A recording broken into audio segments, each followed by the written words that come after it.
tra la la la la. Opa! Ce-i asta? Un indicator? Rai și iad? Să vedem un pic. Eu vreau să merg în rai, nu în iad. Of, dar e greu să urc în sus. Nu știu dacă voi reuși. Mai bine mă duc pe drumul celălalt, că e mai ușor și duce în jos.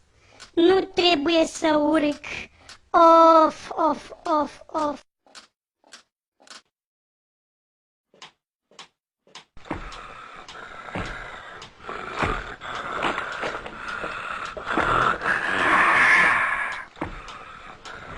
Opa! Un indicator. La stânga duce înspre iad, la dreapta duce înspre rai. Eu alerg să merg pe calea care duce în rai.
Vrednic este mielul care a fost judecat să primească puterea, bogăția, înțelepciunea, tăria, cinstea, slava și lauda.